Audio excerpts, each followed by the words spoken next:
Alors, au niveau du marché français, comment s'est passé 2009? Bonjour.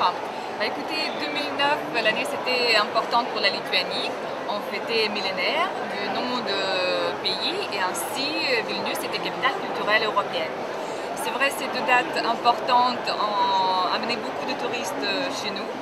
On compte déjà plus de 30 000 touristes français, ce qui n'était pas du tout le cas il y a quelques années. Le fait de voir progressivement monter le nombre de touristes français, ça nous fait énormément de plaisir.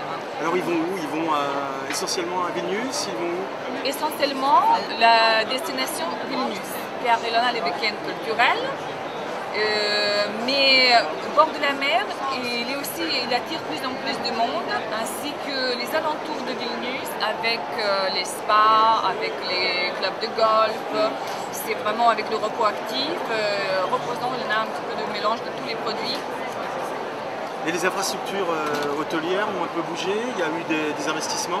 Bien sûr, on est en train d'entendre l'ouverture de l'hôtel Kempinski, qui n'est pas encore ouvert, mais ça va bientôt se passer, je pense. Et tous les ans, de toute façon, on a quelques hôtels plus petits qui ouvrent, même en Lituanie, plus les hôtels boutiques, les tout petits hôtels de charme que les grands hôtels. Et là, la tendance est restée comme ça, qu'on reste un petit peu quand même au centre-ville, surtout à Vilnius.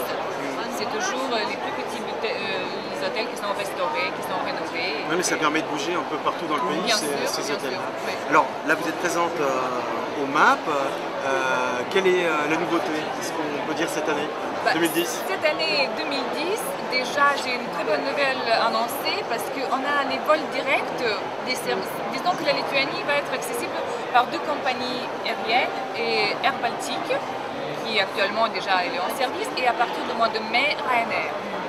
Du coup, c'est Paris-Vilnius et Paris-Kaunas qui vont être vraiment les destinations le plus pour les week-ends, pour séjours, les conférences incentives, ainsi que pour le repos actif et spa. Bon, Inga, merci beaucoup et bon salon. Au revoir. Au revoir, merci.